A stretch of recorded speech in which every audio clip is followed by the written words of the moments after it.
Hey everybody, I'm Amy. And I'm Audrea. This is the right crowd. So grab a cup of coffee, Or a cup of tea.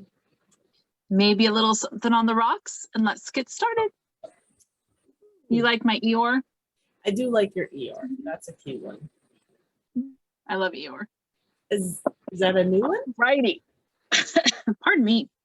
So what are we doing this week? So this week we are talking about newsletter ninjas. Newsletter Ninja, book 1 and book 2. Oh. And actually this episode will come out in 2 parts. So in part 1, we're going to talk about book 1, and then in part 2,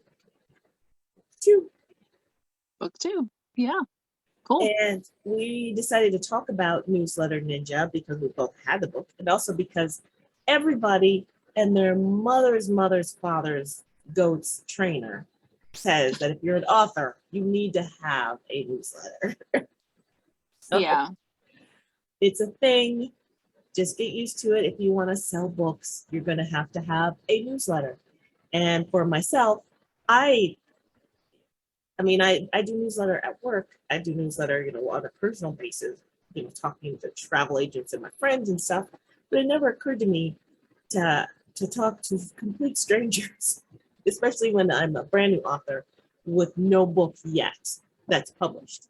But the prevailing wisdom is that you need to have a newsletter and start it as soon as possible. So as soon as you even think about writing a book, you're supposed to start building a newsletter so that when you release your book, you'll have people who are interested. So the daunting thing for me when people kept telling me you need a newsletter, you need to have subscribers and all this stuff, was how do I talk to people that I don't know about something that's not done yet or not ready for them to look at? They don't know me. What do I talk to these people about? So that was pretty daunting. And so that's why we chose to do this, the show or the YouTube on these 2 books for the newsletter. Plus, we need to get one together for the right crowd. Yes, we do. And so we've been dragging our feet on it.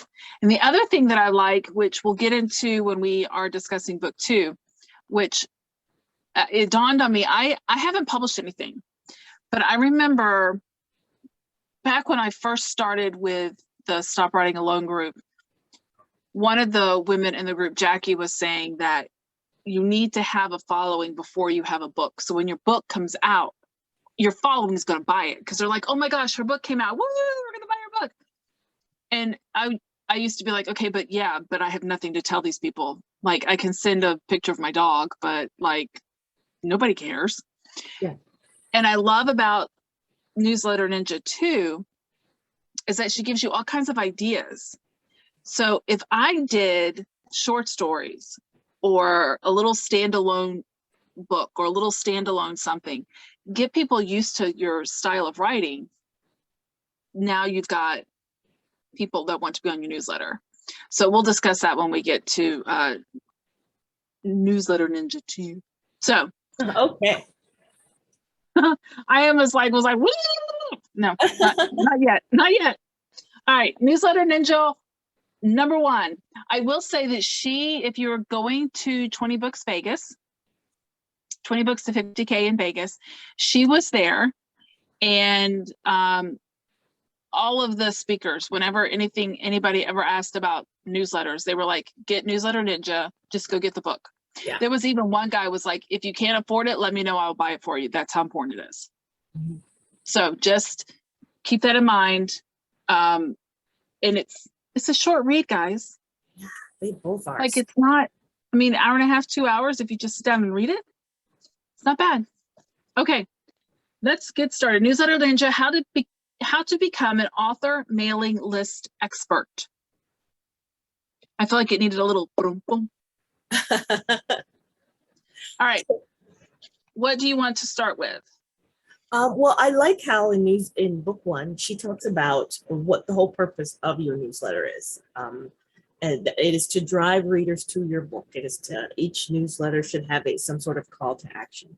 And it is to build a reader community. So she sets the stage for you about why.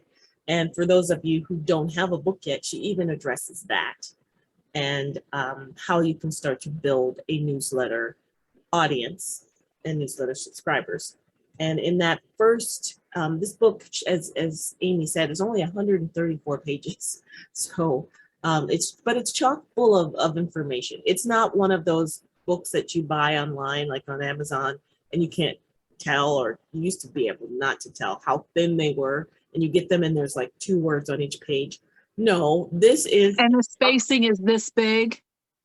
Yeah, this is not that. This is chock full of information and great information. And if you are a newbie writer like moi, or I think if you are a veteran writer, there's some tips for you if you are building a newsletter list, or if you are, especially even in book 1, if you are need to purge your list or clean up your list.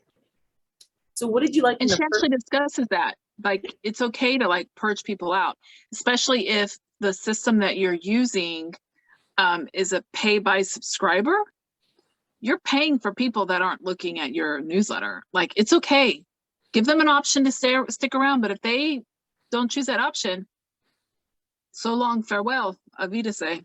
Like, you know, one of the things I like that she points out in chapter 2 is that not to make decisions based on how you would do something.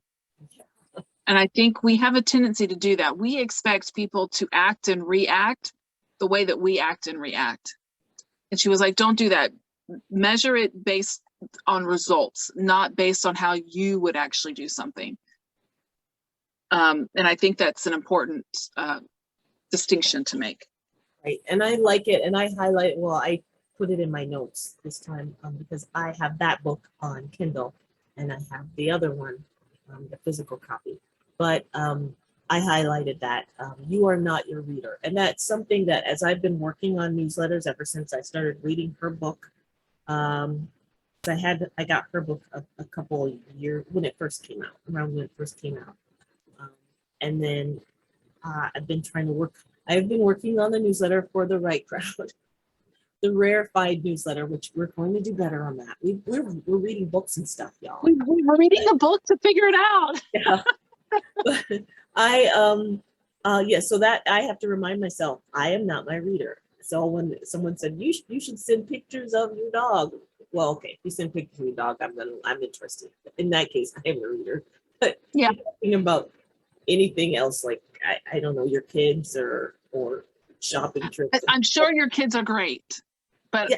Show me your dog. Yeah. Or your cat, your bearded dragon. So I do get that part. Okay. The other thing. That was awkward. You just kind of stopped, and I'm like, is she done? Okay, she's done. Okay. All right. Another thing that I think is important that she points out is that make sure that when you build your list, you keep control over it. Yes. Don't build it on another platform where they can just take it away.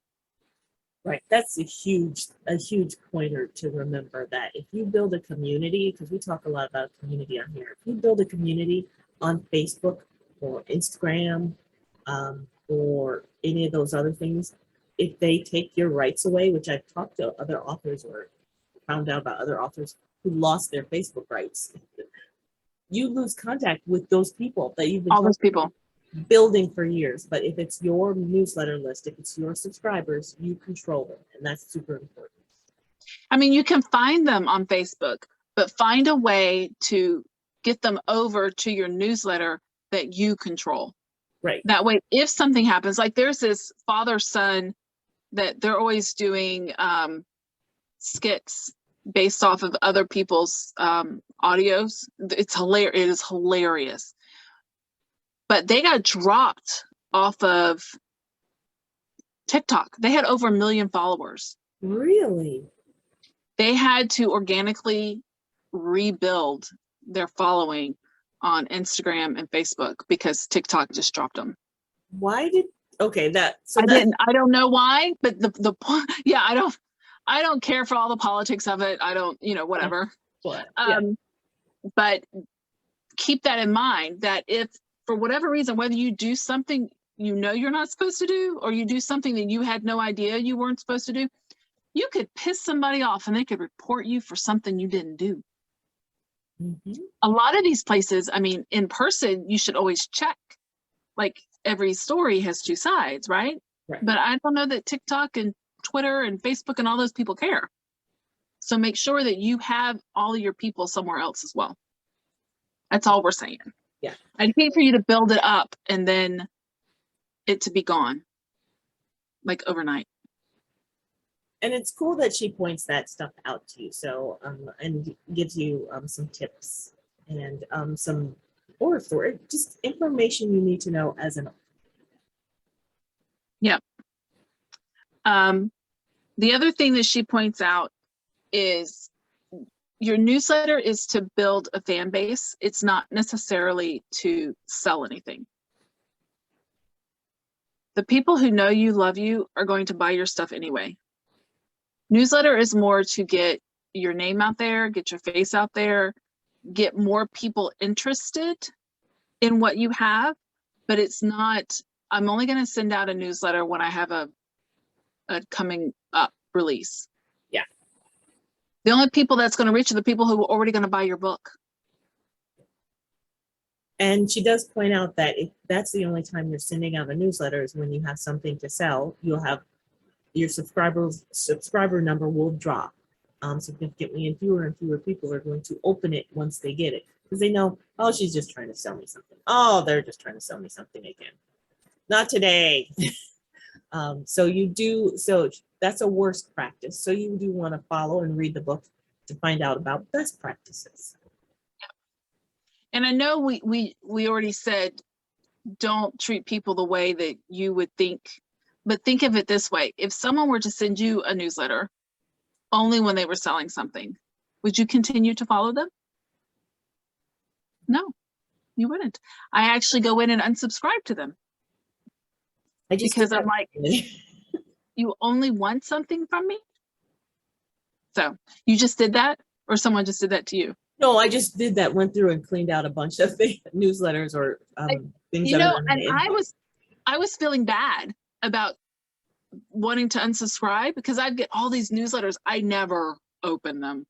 Like I've gotten this, like some of these people need to read her book. Like I should not still be on some of these lists. But I'm like, I feel bad like going in and unsubscribing. And now I'm like, but are they paying for me to get an email that I'm not even looking at? So I may have to go in and unsubscribe myself to a bunch of things too, because it's just clogging up my email. You're helping them out. There you go. I'm helping them out. I'm being helpful. Yeah. So that is that's chapter 3. That's why you need a mailing list. And she talks about her mailing list philosophy in the book too.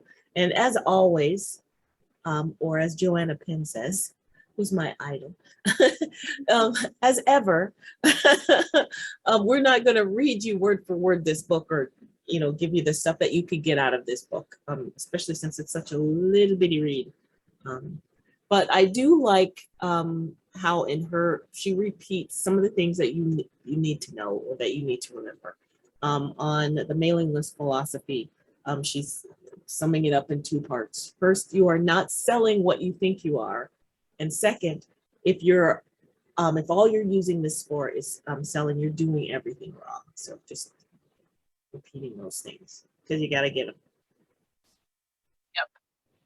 Yep. And then there was chapter 4, so philosophy. Chapter 5 is planning and setup. I like that she goes through and gives you some things to think about. Yes. When choosing what system you want to use, why you're doing it. How do you need one for your different pin names, or will your first email introduction for different pin names and then the rest of your emails will be the same? Like she goes through all the pros and cons, all the pros and cons.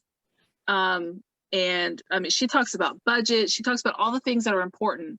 The other thing she points out that I think is important to note is that it's better to start out the way you want to finish than it is to start in one thing and have to redo it, meaning your budget. Like, if you want your newsletter to have A, B, C, and D components in the end, go ahead and start that now. Because if you go with option A, email option A, and they only have the 2 of the things that you want to do, and option B has all 4, do you really want to start everybody out and then have to move everybody over to the other thing? I think it was interesting that she pointed out that it's better to just go ahead, bite the bullet, figure out how you can budget that price in for whatever it is that you want it to do, that it's easier to do that than it is to try to go from one service to another. Right. Yeah. Later on. I really appreciated the whole chapter on planning and setup for choosing your EMS or email service provider. Actually, that I don't know. Choosing which one you're going to go with, because it gives you, just like Amy said, all of the things you need to think about. What genre are you in? How many subscribers are you planning to have? How often are you planning on talking to them or emailing? And then what kind of features or things do you want in your email and EMS, your provider, and whether or not you're going to be wide or only on Amazon. So these are things that I would not have thought of when I was shopping for a service provider previously. But because I read the book, I was able to narrow my choices down for which ones to use for my site to 3. And one was beautiful and the least expensive. And one was the one I'm using now. It had all the features and lots of other authors were using it. And it was reasonable for entry levels like me. And then the other one was supposedly written for just specifically for authors. And it has all the features you could ever need as an author for email service, newsletter, a newsletter service. But it was so expensive. And I don't even have a book out yet, so I could not afford it. But the middle one, the one that I wind up going with, is one that most people, a lot of authors use, and it does have all the features, and it's got great support, and they're always updating it and on top of it. So reading that planning and setup helped me to make a good decision, an informed decision. Good. The other thing that she also points out is when you have it all set up, the first of all of it should go to you. You need to see what it's going to look like, make sure all your links work, like test it on yourself first. I mean, how horrible is it when you have a problem with something and you tell someone like, oh, well, I haven't seen it yet. Why haven't you seen it? Like, did you not look at it before you sent it to me? Like, what do you mean you haven't seen it? So yeah, to put it on yourself first, make sure it works, make sure everything is the way you want it to look, make sure the font lines up. Because even though it looks great when you set it up, that doesn't mean when you send it out, it's going to look the way you want it to. And nothing is more unprofessional than having that go out and spaces where there shouldn't be, words misspelled. Like, make sure you're double check. As a writer, your thing should not be misspelled. I'm just going to say that. Okay. But mistakes happen. Yes, but that's why you send it to yourself first. Yes, that is why you send it to yourself first. And also, so you should be on your own list so you see everything that you send out. Mm-hmm. Then she goes through onboarding and what your onboarding sequence could look like, should look like, what to do when you have multiple pins or books or genres and all that stuff. And she has a lot of purposes for onboarding, like why it's importante. She also says, make sure that you only send emails that matter. That's super important. Yeah. You start sending stuff that that has no value, people will, and if they're like me, Sorry, they're like me. That first one that has no value, I will not open another one after that. Yeah. I'm that person. It's a I'm high that person. bar. Yeah. You're taking up people's time. And that is, if people are smart, they know that's their most valuable resource and they want to use it wisely. So you want to respect that. I like the onboarding chapter was super helpful for me. I still got a little stymied on the welcome sequence, and I got wrapped up in how many emails should be in the sequence, and then you say this, and then you say this, and then you say this, and then I'm done talking to them, right? No, you're not done talking to them. That is just to get them on board or into your newsletter inventory, or subscriber list. So that is just to get them in, and then you talk to them and you build that regularity and that frequency up. Yeah. And the other thing, I don't remember which book, maybe both books that she said it in, is, and this is something you pointed out about her, because I have not met her. I didn't go to her class. I went to a different class because I already had the book. So I was like, I'll just read the book. But you said that she writes the way she is in person. Mm-hmm. And she pointed that out. When you do a newsletter, you should be your authentic self. Don't try to change your personality in your newsletter. You need to be yourself. And I like that she pointed that out. And that's one thing about these books, is that they're written in a conversational style. It's very relatable. They're not like academic books with bullet points and, very rigid. It's conversational. The way, if you sat down with another author and asked them, hey, what should I do for this? Or what should I do about my sign-up process or my onboarding? That's the way she's written it, which I appreciate that. I found it fun. And in the beginning, that irritated me because I was like, oh my gosh, could she just get to the point? And then I was talking to Audrey about it, and she's like, no, that's just how I've met her. That's how she talks. I'm like, okay, so this is just her. Okay, I can read this now. Like, I can read it. Yeah, at the beginning, I was like, but if you're expecting one thing and you get something else, it can be frustrating.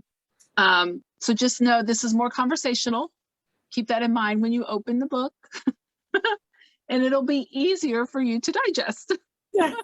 And we are coming off of, in this author craft book review that we're doing with you guys on The Right Crowd, we're coming off of reading we read John Truby's book, which is written like a college textbook. And then we read all the books, which are very written as nonfiction, very professional. And so I found these books refreshing. Yeah, once it, like, my brain switched, I was able to get into it. But yeah. All right.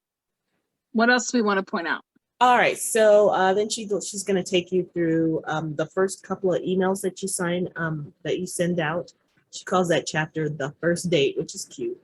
And then the sign up process, and what you should be building into your sign up process to make sure they're getting what they expect, or you're telling them what to expect, and so forth. And you're being very above board and upfront with them, and no spamming and all that. That was in what kind of emails that you're sending out. And you also have to know that there are laws in different countries about what you can send in email. And so making sure that you're doing things correctly and not breaking laws, which will get you caught up or banned by various like email providers like Google or Outlook or whatever. You want to be careful with that, so that your emails are at least getting to the inboxes. So that's important. And then I liked her perfect subscriber chapter. That's kind of like, that's chapter 9. And in that chapter, she walks through, you should have an avatar basically for your perfect subscriber, just like you should have an avatar for your perfect reader. When you're writing your book, who's the person that is going to pick up that book and love that book? And who's your perfect subscriber, which I found interesting. Yeah, I'd never thought about it, but when she described this person, that this random fictional person, I was like, oh, like until then, I didn't really know what she was talking about.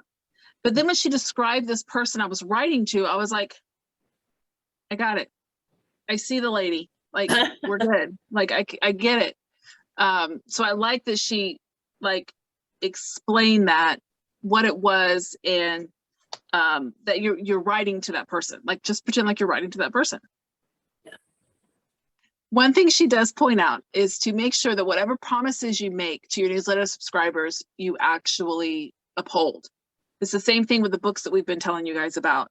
Whatever you tell your reader in the beginning, make sure you uphold that promise by the end of the book. So if you tell your newsletter subscribers, I'm going to be doing A, B, and C, and you throw an X in there, they're going to be like, wait, stop. This isn't what I signed up for. Unsubscribe. Yeah. So make sure that whatever you tell them is what you uphold. And if you say you're not going to do something, then don't do it. Like, don't even think about it, because you'll get people that'll be like, it's not what I signed up for. Unsubscribe. Mm-hmm. So that's all I wanted to point out. We can go back to chapter 10 now. Strategies and tactics. Strategies and tactics. Yes. And I love that this chapter for breaking it down of, you have to have a strategy. Why you are sending people these emails, what kind of list this is, what is your intended purpose. Your list, and you can have multiple lists. You can segment people out, and she talks about segmenting in this book and in the next book. But you need to have that purpose, and then, or strategy, and then the tactics, or the things that you do, the tasks or activities that you do, support your strategy. So you don't want to run off and do something, one tactic that does not support your strategy, like giving people freebies all the time could be a bad tactic, depending on how you are selling or intend to make money on your books. Yeah, and there are, and I will say this, she may have pointed out one of the books, there are people out there that if they can't get it for free, they don't want it, they're not going to be happy about it, they're going to complain about it. I actually was on a Facebook group. It's a reading group for readers who, there was a girl on there that was pissed that book 3 wasn't free in this series, because book 1 and book 2 had been free. So book 3 should be free too. And she's like, and she went on and gave the writer a bad review because the book wasn't free. And I'm like, but that's, you missed the whole point. Like, that was not, yeah. So you will have people like that, and that's okay. They're not going to be your super fan. Right. They're going to unsubscribe themselves, and don't worry about those people. Yeah. But there are people that are like, wait, the last one was free. Why do I have to pay for this one? Just next. They're not your reader. Yep. Just, yeah. Right. And she does talk about that in the book, about how to keep your list pretty clean. And then another tactic about not giving the free thing out, or between organic and non-organic readers. And once she explained that, it made perfect sense to me. Whereas I would not have. I was like, well, I should, of course, give them freebies. But again, like you mentioned, you're going to get a list full of people who only want stuff for free, and that's not going to support your writing career. Right. And the thing that she points out at the end of this chapter is, as soon as a tactic stops working for you, stop doing it. It doesn't matter if it's still working for Audrea. If it's not working for me, I need to come up with a different tactic. My strategy doesn't change. My strategy stays the same.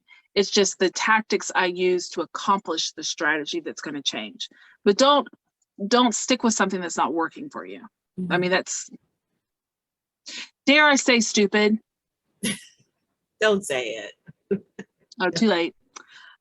So make sure if it's not working for you, stop doing it and figure out something else that will. And it may take a couple of times to find something that gets you the same result as that tactic did, but that's better than continuing to do something you know isn't going to work. And then she goes into organic list building. And I want to say in Newsletter Ninja 2, she kind of reworded her organic versus non-organic readers, didn't she? I did not. I thought it was the same. And I love Well, that. I'm trying to remember. I think she named them differently. She gave them two different names instead of organic and non-organic. We'll get to book number 2. Anyway, okay. So she goes into how to different ways that you can build your list. Okay, before we go much further into what she goes on into, I really appreciated the organic versus non-organic explanation and breakdown. And just for those lovely viewers out there, an organic reader, according to the books we're reading now, is someone who actually reads your book. So an organic subscriber is going to be someone who got to the end of the book and finished the book and then hit subscribe for your newsletter because they read the book and they liked it. A non-organic would be someone who comes in from maybe a promo or who's never read your book, but might be likely to purchase. Did I get that right? Yep. And the organic subscribers are really the ones you're speaking to because they're already your fans. Yeah. You're gearing your stuff towards them. And if you happen to pick up some non-organic that turn into super fans, fabulous. But those are the freebie people that we talked about. A lot of those are going to be like, there was a newsletter swap and you're at the bottom of somebody's newsletter and you offered a free chapter and they took it. And at the end of the free chapter, they decided to go to your newsletter. You were on someone else's Facebook post with 10 other people and they were like, here's some newsletters that I recommend, and they clicked on your link. That would be non-organic. Non-organic. Okay. Okay. And then she goes into bribes. Yep. And that's where she explains not to do too many freebies and not to have them in the first cycle of your newsletter sequence. Yep. She also says don't tease. So don't just give them a piece of a paragraph, give them a story. Yeah, that's true. Even if it's a standalone, it can be a 1,200 word short story. Give them a complete story. I'm in the middle of drinking a cup of coffee. Important. Yes. And she points it, I don't remember because I read them at the same time. I remember which book it was in, so I'm just going to say it. She said, make sure that whatever you give them, it has a beginning and an end, beginning, a middle, and an end. Like it's the whole picture, because you want your non-organic subscribers to see your work as an author, your style, your voice, your everything. That's how they become a super fan. So you don't want to give them just a little bit. You want to give them the whole effect so they actually stick around. Right. Yes. And then the other thing she said about when she was talking about straight up bribes, if you're going to give people things, it should be aligned with very well with what you write. So if I write cozy mysteries, I'm not going to be giving people stickers of phaser guns or something like that, or something that's from sci-fi or something that's from horror. Because I write cozy mysteries, it should be aligned with the types, and I have humor in my book, so it should be aligned with that kind of, with my genre and the type of writing that I do. Right. And then she goes into engagement. And the one thing that I wanted to point out on this chapter is that she says that if the only interaction you have with your list are asking them to do something for them, for you, you're going to lose them. Yeah. Again. Right. So make sure that you've got something in there besides, hey, I've got a book coming out, go buy it. Hey, I've got this, go sign up for it. Hey, could you do this for me? No, that's not going to work well. Yeah. And yet, I mean, your mom might do it if your mom's on your newsletter, but that's about it. That's true.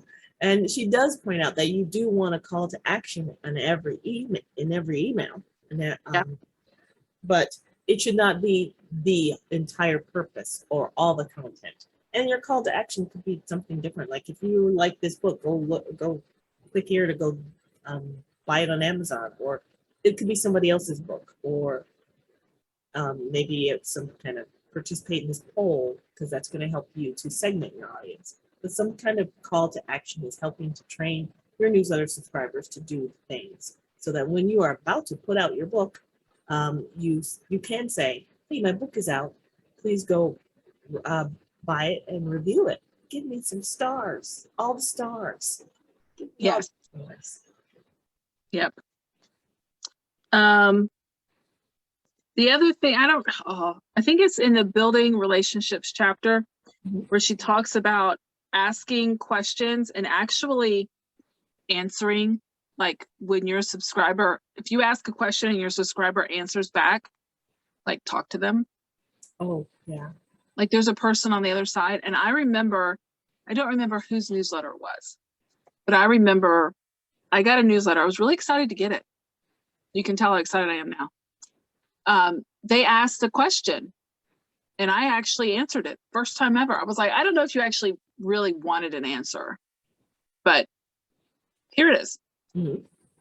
Never heard another thing except the next newsletter. Mm. And I'm like, well, then why'd you ask the question? And it wasn't like, do you prefer A, B, or C? It was like a dialogue kind of question. Like it invoked them responding back to me. And they didn't. I'm off their newsletter. To me, that was a broken promise. Like, why did I take my time to answer a question you weren't going to take the time to respond to? Oh, yeah. Mm-hmm. So make sure if you're actually, if you do that, you respond, because you'll lose people. Right. I mean, it's hard enough to get them there in the first place. Yeah. You don't want to lose them if, for something as silly as that. Yeah. So getting them engaged and keeping them engaged is part of that. Part of keeping up with your promises and having some engaging content. And she talks about different types of content that you can use for engaging. And then when it comes to also that next chapter, delivering value, making sure that your newsletters do deliver value, that they're good content, even if you're not sharing about your particular book, but you need to send out a newsletter on a regular basis. Tell them about other books in that same genre that they might like, or books that you're reading, or do relate stuff. Speaking of being relatable and building relationships about your life, give them a picture of your dog or your cat, or tell them about how your dog is always stealing just one of your Crocs shoes, and then you walk through the house uneven trying to find your shoe. Is it in here? That sounds very personal, Audrea. Oh, sorry. I got off on a tangent. This never happened to me. My Ronnie likes Crocs. Okay. And then towards the end there, she's talking about re-engaging when maybe you dropped the ball on your newsletter, or you notice people are not clicking through. So re-engaging, and then purging dead weight. If you can't re-engage these people, you don't want them on your list, as Amy mentioned, because you're paying per subscriber on some of these services. Yeah. Yeah. And that's the end of this one. Is there anything else you wanted to bring up? Let's see. I think we covered all of my notes and most of my highlights in that section. The how not to build a garbage list, that's worth reading, because garbage is what garbage does, and garbage doesn't do anything but stink up the place. And so one thing that, just a reminder, the why you don't want everyone on your list, to me that was counterintuitive. Of course, I want thousands of people, all the people on my list, but you only want the people on your list who actually are in your genre, read your type of book, and are looking forward to reading your book and will buy it when it is time to come out. Engage with you in whatever way you need them to engage with you. Or speaking of the list, engage with Amy and myself on our newsletter list. We're learning, guys. We're learning. That's why we're reading. Yes, that's right. Alrighty, so join us in our next video for Newsletter Ninja 2. Is it upside down? There we go. There it is now. Confounded electronic devices. Coming up in part 2. And meanwhile, please like and subscribe on our YouTube channel so we can get more subscribers and help us build our community here and on Facebook and Instagram. Bye, everybody. Bye. Toodles.